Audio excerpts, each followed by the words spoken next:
El camino a Emaús. ¿Por qué exactamente 2 discípulos? ¿Quiénes eran? ¿Por qué se dirigían precisamente a Emaús? ¿Por qué no pudieron reconocer a Jesús? ¿Por qué se desvaneció Jesús al partir el pan?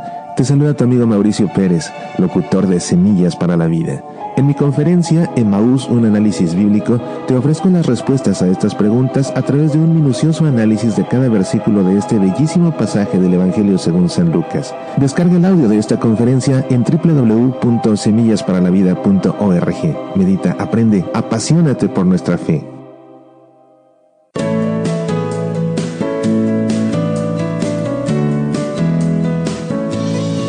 Resulta muy interesante notar la forma como San Lucas resume en los Hechos de los Apóstoles las apariciones de Jesús a sus apóstoles a lo largo de 40 días después de su resurrección. Se les aparecía, hablaba con ellos y comía. Así es como Lucas resume estas apariciones. Efectivamente vemos en los evangelios cómo después de la resurrección Jesús se aparece a los apóstoles. Como ellos temen que sea un fantasma, les pide que le den algo de comer. Le llevan pescado y pan y Jesús come con ellos. De la misma manera vemos en el evangelio según San Juan cómo están los apóstoles pescando en la mañana. Jesús se aparece también, prepara una parrillada de pescado, los llama para que desayunen, coman con él. En el capítulo 1 de los Hechos de los Apóstoles, en los versículos 3 y 4, encontramos este resumen que hace San Lucas, traducido habitualmente de esta forma. Por 40 días continuó apareciéndose a ellos y hablándoles del reino de Dios. Estando a la mesa con ellos, les dijo que no salieran de Jerusalén. Así pues, en estos 40 días, Jesús se les aparecía, hablaba con ellos, les predicaba el reino de Dios y se sentaba a la mesa con ellos.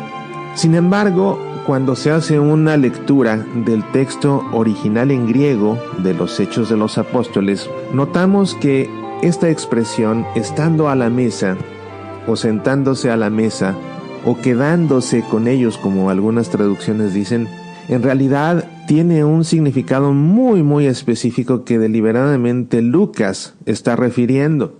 El original en griego dice así, que sinalizómenos y comiendo sal con ellos, les dijo que permanecieran en Jerusalén. Esta expresión sinalizomenos significa comiendo sal y es la expresión que se ha traducido habitualmente como estando a la mesa o sentándose a la mesa con ellos. Pero Lucas habla de comer sal de una manera deliberada porque esto encierra un simbolismo muy fuerte. En el Antiguo Testamento, comer pan con sal o simplemente comer sal se hacía cuando se establecía una alianza. Podemos ver esto, por ejemplo, en el libro de los Números o en el segundo libro de las Crónicas. Y cuando se pactaba una alianza, se comía sal, porque la sal se emplea para preservar las cosas, para que las cosas perduren. En concreto la comida, pensemos en la comida, por ejemplo el pescado, cuando se sala el bacalao perdura sin refrigeración, lo mismo la cecina. Y de esta manera, al comer sal estableciéndose una alianza, se quería dar a entender el deseo de que la alianza perdurara por mucho tiempo. Y de ahí en extensión podemos nosotros entender cómo la sal nos sirve a nosotros mismos para preservar nuestra vida. Jesús quería que fuéramos sal de la tierra. Jesús quería que saláramos nosotros nuestra propia vida incluso. De una manera simbólica, por supuesto, dando a entender que para que tengamos vida eterna. Pero la sal también se usaba no solamente en el Antiguo Testamento, sino todavía en estos tiempos de Jesús y tras su resurrección.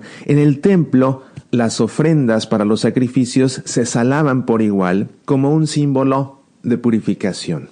De tal manera que cuando Lucas dice que a lo largo de estos 40 días Jesús se aparecía a los apóstoles, les hablaba del reino de Dios y comía sal con ellos.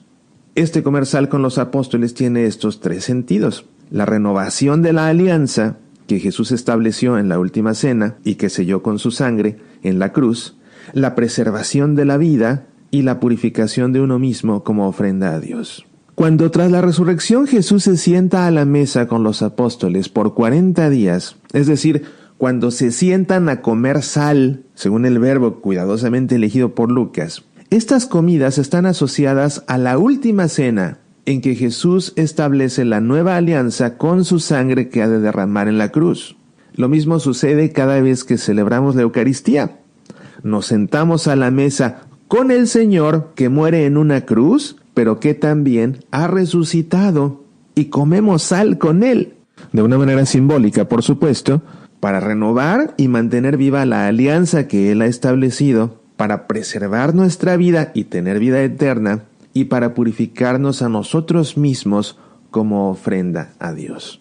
Sin lugar a dudas, un sentido bellísimo que expresa Lucas cuando dice que Jesús por 40 días se sentaba con los apóstoles a comer sal, quizás una forma velada de referirse a la Eucaristía que Jesús seguía celebrando con sus apóstoles a lo largo de estos días, Eucaristía que nosotros seguimos celebrando 2000 años después. Y de esta manera renovamos en cada misa y mantenemos viva la alianza que Jesús estableció en aquella última cena. Preservamos nuestra vida porque al comer la Eucaristía accedemos a la vida eterna y con la muerte redentora de Jesús en la cruz, sacrificio que celebramos en la Santa Misa, somos purificados para poder ofrecernos también como ofrenda a Dios. Soy Mauricio Pérez, estas son Semillas para la Vida.